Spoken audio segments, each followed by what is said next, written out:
Hello my dear friends and students. हम आपको अपने इस वीडियो में लाभ हानि के कुछ प्रश्नों को लेकर के आपको समझाने का कोशिश किया है। हम इस वीडियो में केवल हानि के बारे में चर्चा करेंगे।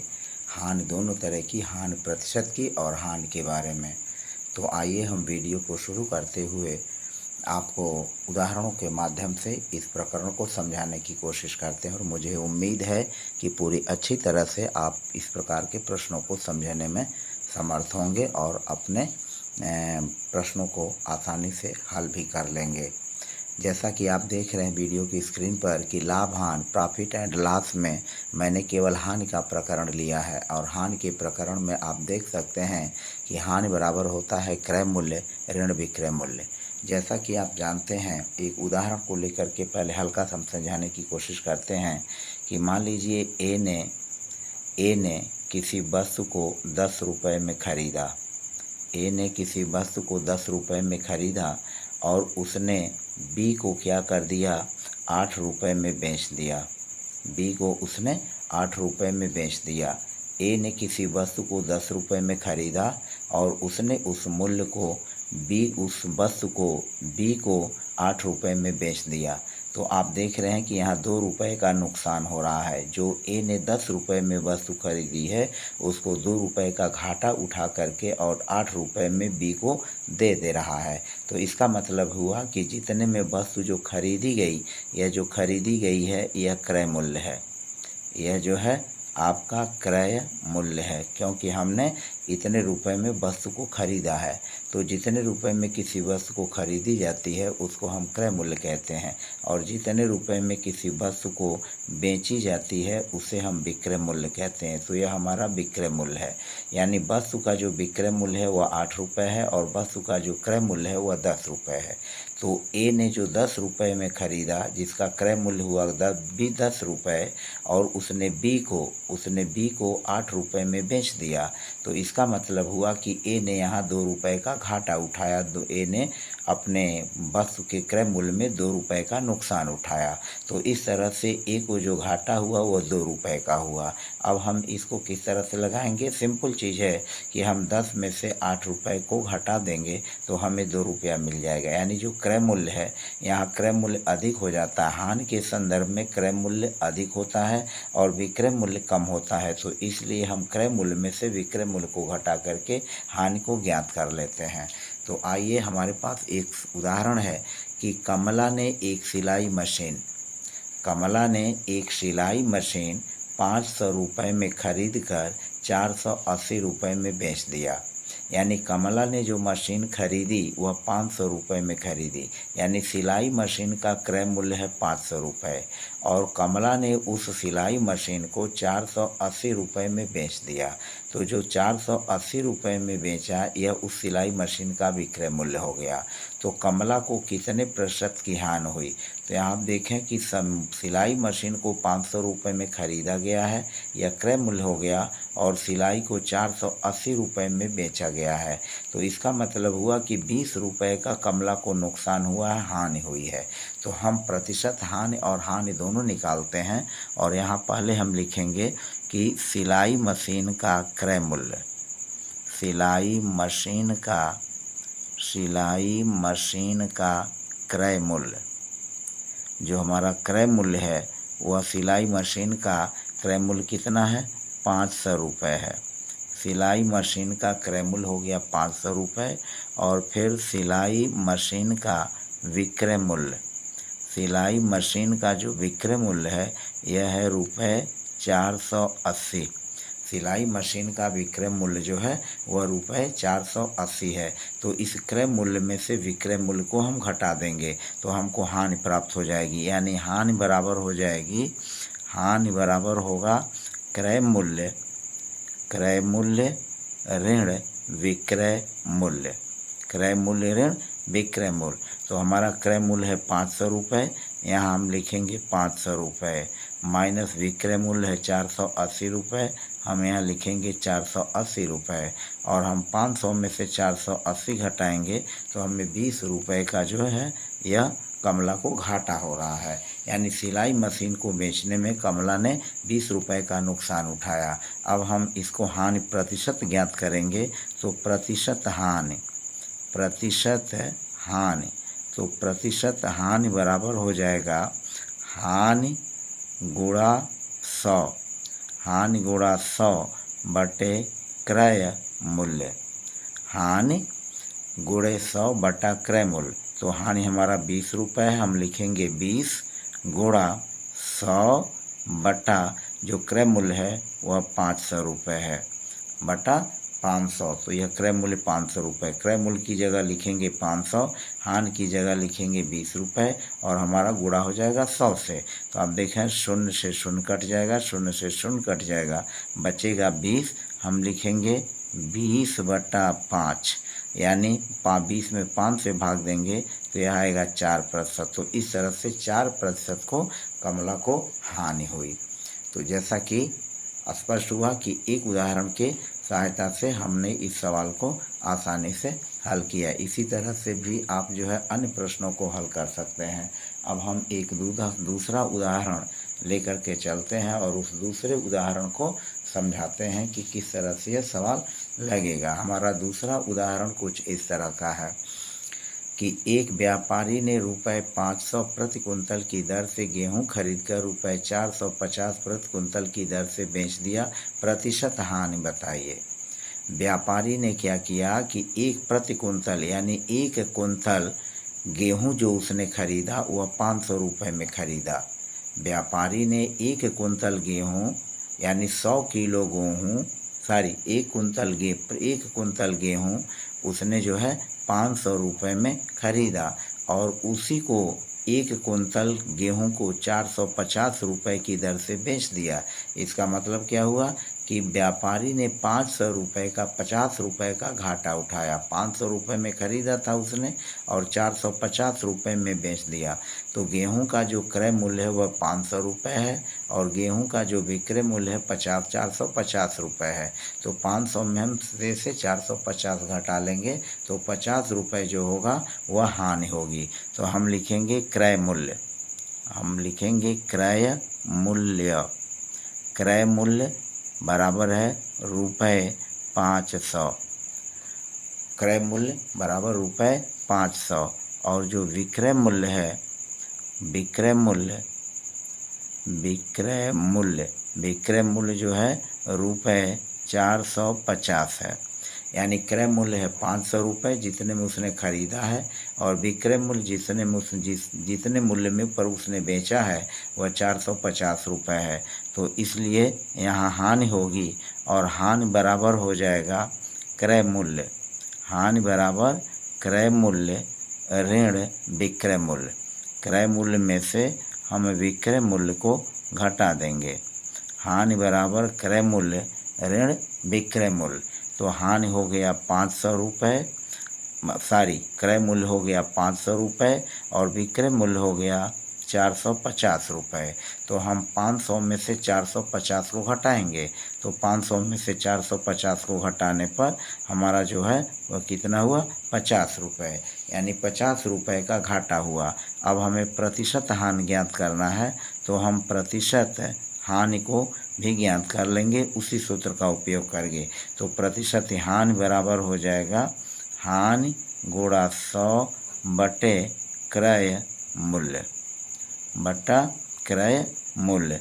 अब हानि कितनी है, हानि है 50 रुपये, हमने लिखा हानि की जगह 50 रुपये, यह जो हानि है 50 रुपया, हम इस 50 रुपये को इसकी जगह लिख लेंगे हानि की जगह, गुणा हो जाएगा 100 बटे क्रय मूल्य जो है वह 500 रुपये है। क्रय मूल्य जो है 500 रुपये है और इस तरह से हमने देखा कि यह दोनों शून्य जो है 500 से कट जाएगा। 50 में हम 5 से भाग देंगे यानी 50 बटे 5, यह हमारा हो जाएगा 10%, यानी 10% की जो होगी वह व्यापारी को 1 कुंतल गेहूँ बेचने में हानि उसको उठाना पड़ेगा। तो दूसरा उदाहरण यह हुआ। अब हम अगले उदाहरण को लेकर के हल करते हैं और अगला उदाहरण हमारा कुछ इस तरह का है। यह जो है अगला उदाहरण है एक हीटर को लेकर के। एक हीटर ₹180 में खरीदा गया एक हीटर रुपए 180 में ख़रीदा गया और उसे 160 रुपये में बेचा गया। बताइए कितने प्रतिशत की हानि हुई। यहाँ भी आप देख रहे हैं कि हीटर को 180 रुपये में ख़रीदा गया है, यानी हीटर का क्रय मूल्य है 180 रुपये और फिर उस हीटर को 160 रुपये में बेचा गया है। तो 160 रुपये में बेचा गया यानी यह विक्रय मूल्य हो गया और 180 रुपये में ख़रीदा गया, यह क्रय मूल्य हो गया। तो यह हुआ क्रय मूल्य और यह हुआ विक्रय मूल्य। तो हम इस क्रय मूल्य 180 में से विक्रय मूल्य 160 घटा देंगे तो 20 रुपये का जो नुकसान होगा वह हीटर को बेचने में होगा, यानी 20 रुपये की हानि होगी। तो इस तरह से हम इस सवाल को पुनः उसी प्रक्रिया से हल कर सकते हैं। यह हम लिखेंगे क्रय मूल्य। हीटर का जो क्रय मूल्य है वह है रुपये 180 रुपये। हीटर का क्रय मूल्य हो गया 180 रुपये और हम बेचा गया विक्रय मूल्य। विक्रय मूल्य हीटर का जो विक्रय मूल्य है वह है 160 रुपये।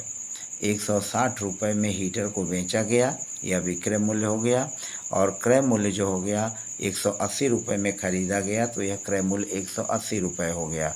अब यहाँ इसको हानि हो रही है बेचने पर, हीटर को बेचने पर हानि हो रहा है, तो हम क्रय मूल्य में से विक्रय मूल्य को घटा देंगे।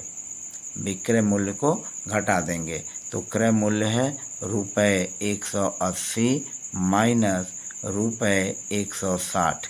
160 रुपया घटा देंगे तो हमें मिलेगा रुपया 20, यानी 20 रुपये का इस हीटर को बेचने में हमारा नुकसान हुआ। हीटर को 20 रुपये में बेचने पर नुकसान हो रहा है।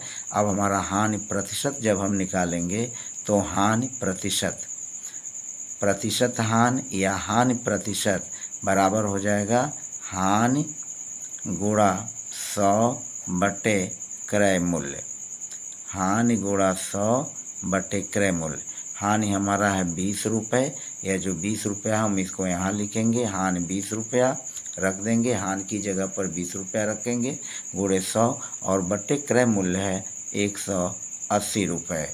अब हम क्या करेंगे, इसको हल करेंगे भाग दे करके। यह जो हो जाएगा यह हो जाएगा 20 इकन्ने 20 और 20 नवा 180, यानी हमारा कितना हुआ 100 बटे 9 हुआ। और 100 बटे 9 में जब भाग देंगे तो यह आएगा 11 नवा 99, एक शेष बचेगा 11 सही 1/9%।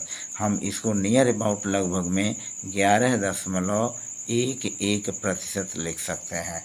तो इस तरह से हीटर को जो बेचने में नुकसान हुआ वह 11 सही 1/9% या यूँ कह सकते हैं 11.11% का नुकसान हुआ। तो इस तरह से हमने तीसरे उदाहरण को लिया और जिसको आप देख रहे हैं कि बहुत ही आसानी से इस तरह के हानि के प्रश्नों को आसानी से लगा सकते हैं।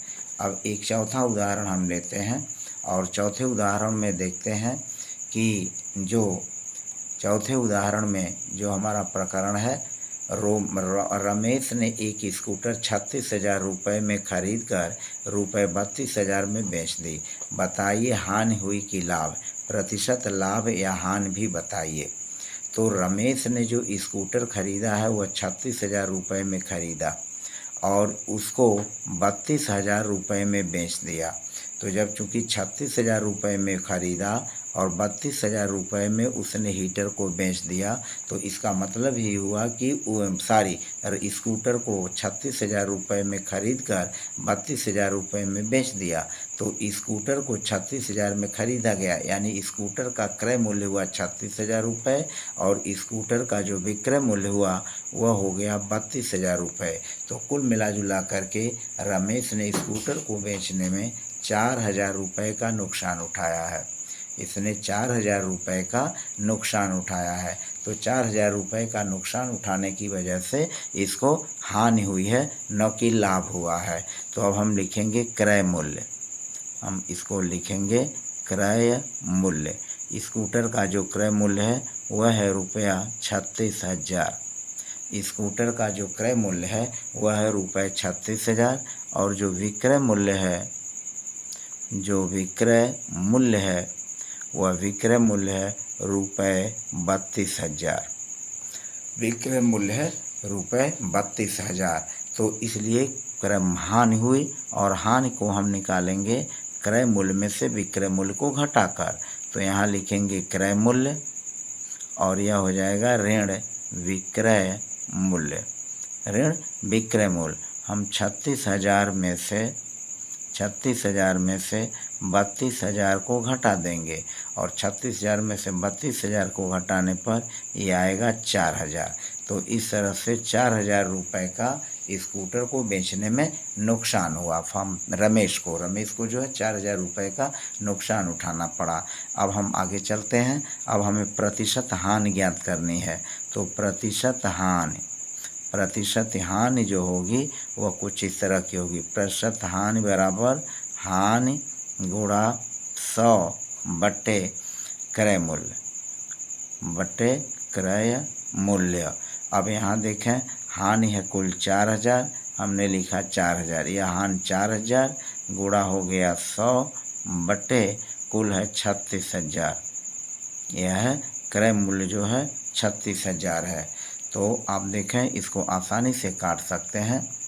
यह जो हमारा हुआ वह 1 2 3 1 2 3 यह कट गया और ये हो गया 4 9 36, 4 इकन्ने 4, 4 9 36। तो हमारा 100 बटे 9 बचा, 100 बटे 9। और जैसा कि अभी आया है कि 100 बटे 9 को जब हम भाग देंगे तो 11.11% इसको जो होगा हानि होगी। यानी रमेश को स्कूटर को बेचने में 11.11% का हानि उठाना पड़ेगा। तो इस तरह से आपने देखा कि हम इसको इस तरह के प्रतिशत हानि के सवालों को भी आसानी से लगाया जा सकता है सूत्र का उपयोग करके।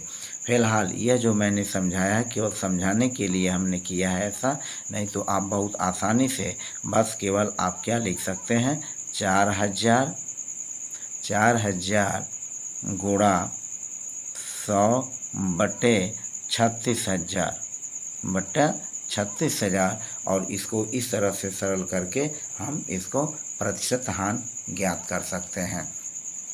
तो इस तरह से देखा गया कि हानि के सवाल। अब हम कुछ और उदाहरणों को लेकर के चलते हैं हानि को, और हानि के इस प्रकार के कुछ प्रश्नों को और लगाते हैं। दोस्तों आप जो है स्टूडेंट्स जो आप यह देख रहे हैं लाभ और हानि के प्रश्नों को, यह हमारे दैनिक जीवन में बहुत ही उपयोगी होते हैं और हमें दैनिक जीवन में अनेक प्रकार के ऐसे अवसर आते हैं जब हमें लाभ और हानि के प्रश्नों को हल करना पड़ता है और उनके बारे में हमें सोचना भी पड़ता है। तो इसलिए हमको इस तरह के प्रश्नों को हल करने की जानकारी अवश्य ही होनी चाहिए। अब हम एक और उदाहरण लेते हैं और उसको लेके लगाते हैं हानि पर ही। एक अगला उदाहरण जो है हमारा 5वां कुछ इस तरह का है कि एक पुस्तक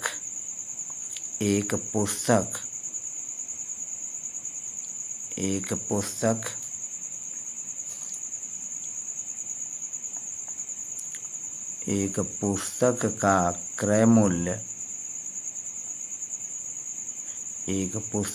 क्रय मूल्य 600 रुपये है। एक पुस्तक का क्रय मूल्य 600 रुपये है। 10% के हानि पर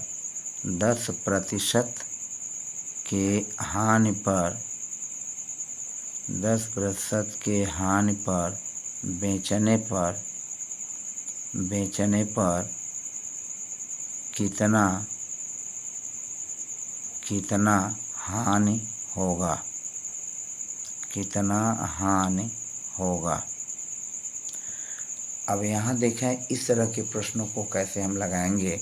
पुस्तक का क्रय मूल्य दिया है 600 रुपये और 10% की हानि पर इसको बेचा जाता है। तो 10% की हानि पर इसका मतलब हुआ कि अगर पुस्तक का दाम 100 रुपये है तो हम 10 रुपये का नुकसान उठा करके यानी 90 रुपये में उस किताब को बेच रहे हैं। तो 90 का मतलब हुआ कि 9 छाक 54 यानी 540 रुपये में उस किताब को बेची जा रही है। अब हम इसको लगाएंगे कैसे? इसको हम लिखेंगे, जो पुस्तक का क्रय मूल्य है यहाँ लिखेंगे क्रय मूल्य, यहाँ हम लिखेंगे पुस्तक का क्रय मूल्य रुपया कितना है 600 रुपये। पुस्तक का क्रय मूल्य 600 रुपये। प्रतिशत हानि, प्रतिशत हानि, प्रतिशत हानि बराबर है 10%। तो हम पहले हानि निकाल लेंगे। तो हानि जब निकालेंगे तो हानि का यह सूत्र होगा क्रय मूल्य, क्रय मूल्य गुणे प्रतिशत हानि, क्रय मूल्य गुणा प्रतिशत हानि, क्रय मूल्य गुणा प्रतिशत हानि। तो क्रय मूल्य है रुपये 600 गुणा प्रतिशत हानि है 10%। अब हम इसको लिखेंगे 600 गुणा 10%। का मतलब 10/100, क्योंकि प्रतिशत का ही मतलब होता है 100। प्रतिशत, प्रतिशत का मतलब होता है 100 पर, प्रतिशत का मतलब हुआ 100 पर। कोई भी वस्तु 100 रुपये पर जो है वह है तो हम उसे कहेंगे 100 पर। तो इस तरह से यह 600 रुपये और गुणे 10। अब हम इसको काट लेंगे, 0 कट जाएगा, हमारा 6 बचेगा, फिर गुणा यह हो जाएगा 10, 10 छक्के 60 रुपये। यानी हमको जो हानि हुई उस पुस्तक को बेचने पर 60 रुपये का नुकसान हुआ। तो 60 रुपये का नुकसान हुआ। अब अगर हम यहाँ चाहते उस पुस्तक को कितने रुपए में बेचा गया, यानी उस पुस्तक का हम विक्रय मूल्य भी आसानी से निकाल सकते हैं। क्योंकि 60 रुपये का नुकसान हुआ है तो 600 रुपये में से 60 रुपये घटा देंगे तो जो 540 रुपये आएगा वह उस पुस्तक का विक्रय मूल्य होगा। तो अब हम पुस्तक का विक्रय मूल्य भी निकालते हैं। पुस्तक का विक्रय मूल्य, पुस्तक का विक्रय मूल्य बराबर हो जाएगा क्रय मूल्य, क्रय मूल्य और ऋण हानि। क्योंकि चूँकि नुकसान हुआ है तो हम क्रय मूल्य में से उसको घटा देंगे। तो 6 में से 60 घटा देंगे, हमारा हो जाएगा 540 रुपये। यानी उस पुस्तक को जो है 540 रुपये में बेचना पड़ा हानि की वजह से। इसी प्रकार से एक और उदाहरण लेकर के हम समझते हैं। हमारा जो अगला उदाहरण है वह कुछ इस तरह का है। जैसे अगर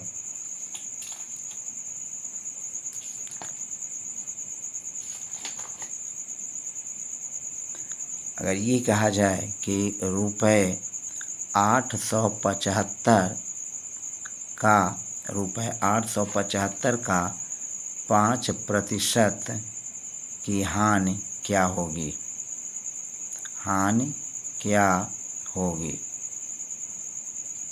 यह एक प्रश्न है कि रुपये 875 का 5% की हानि क्या होगी। तो इसको भी हम बहुत ही आसानी से लगा सकते हैं। रुपये 875 का 5% की हानि क्या होगी। तो इसका मतलब हुआ कि उस वस्तु का जो क्रय मूल्य है वह 875 रुपये है। यानी 875 रुपये में हमने उस वस्तु को खरीदा है। तो हम लिखेंगे क्रय मूल्य, क्रय मूल्य बराबर 875 रुपये। हानि कितनी है? हानि हमारी जो है वह है, प्रतिशत हानि जो है 5% की है। तो हम यहाँ हानि निकाल लेंगे और हानि निकालेंगे उसी तरह से जैसे पिछली बार हमने लगाया। क्रय मूल्य, क्रय मूल्य गुणे प्रतिशत हानि, क्रय मूल्य गुणे प्रतिशत हानि। तो क्रय मूल्य गुणे प्रतिशत हानि, क्रय मूल्य है 875 रुपये गुणे 5 यह हो जाएगा 100। 5% का मतलब ये हो जाएगा 5/100। अब हम 5 से गुणा कर लेंगे, 50 में 25, 5 सत्ते 35, 2 37, 5/40 3 43, 4375/100। चूँकि नीचे 100 है यानी 2 शून्य है तो यहाँ से 2 अंक के बाद दशमलव हो जाएगा। यानी 4375 में 100 से भाग देंगे तो यह होगा 43.75। सॉरी, यह हो जाएगा 43.75 रुपये। यानी जो उसको नुकसान होगा, जो हानि होगी 5% की दर से 875 का, वह 43.75 रुपये होगा। इस सवाल को कुछ हम इस तरह से भी लगा सकते हैं। 875 का 5%। 875 का 5% बराबर 875 गुणा 5 बट्टा हो जाएगा 100 बराबर हो जाएगा 4375 बट्टा 100 बराबर हो जाएगा 43.75। हम इसको डायरेक्ट जो है मौखिक भी इस सवाल को कुछ इस तरह से कर सकते हैं। तो इस तरह से आपने देखा कि हानि के कुछ इस प्रकार के प्रश्नों को आसानी से हम हल कर सकते हैं। अब हम एक अन्य उदाहरण लेकर के हल करते हैं जो कुछ इस तरह का है।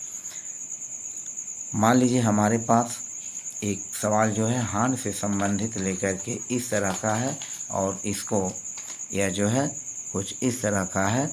जैसे अगर ये हम कहें, यह अगर हम लें कि हमारे पास जो है 30.10 का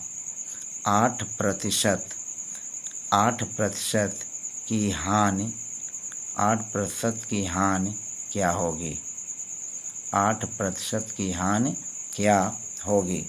तो ठीक उसी तरह से हम निकालेंगे। तो यहाँ लिख लेंगे हानि और यह हानि लिखेंगे। हानि बराबर हमें इसका 30.10 का 8% निकालना है। तो हम लिखेंगे 30.10 गुणे 8% बराबर हो जाएगा 30.10 गुणे 8 बट्टा हो जाएगा 100। कुछ इस तरह का हुआ। फिर इसको हम आगे गुणा कर लेंगे। 8 शून्य शून्य 8 इकन्ने 8 फिर 8 शून्य शून्य 8 तियाँ 24 240 बट्टा हो गया 100। अब हम 100 से 240.80 में भाग देंगे तो चूंकि नीचे 2 शून्य है तो यह 0.2 स्थान बाईं ओर भाग जाएगा और यह हो जाएगा 2.4080 यानी इतने रुपए की जो है 30.10 का 8% की दर से इतने रुपए का जो होगा वह नुकसान होगा, हानि होगा। तो इसका भी हम विक्रय मूल्य अगर निकालते हैं तो विक्रय मूल्य बराबर हो जाएगा क्रय मूल्य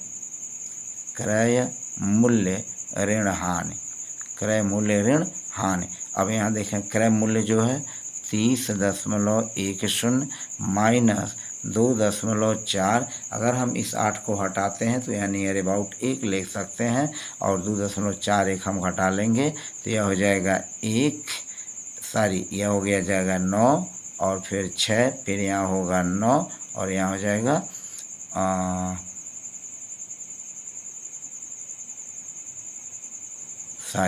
इसको घटाएंगे तो यह हो जाएगा 9 और यहाँ 10 में से 4 जाएगा 6 फिर 9 में से 2 जाएगा 7 और फिर यह हो जाएगा 2 यानी 27 रुपये 69 पैसे। 9 1 10 यह 5 रुपये होगा, यह 5 होगा तो यह हो जाएगा 9 1 10 5 4 9 1 यह हो जाएगा 27.69 ही होगा, 27.69 होगा। यह हो जाएगा 9 1 10 6 4 10 1 11 7 2 9 1 10 और 2 1 3। तो इस तरह से हमने देखा कि इस प्रकार के प्रश्नों को भी हम जो छोटे छोटे प्रश्न हैं इन छोटे छोटे प्रश्नों को भी आसानी से लगा सकते हैं।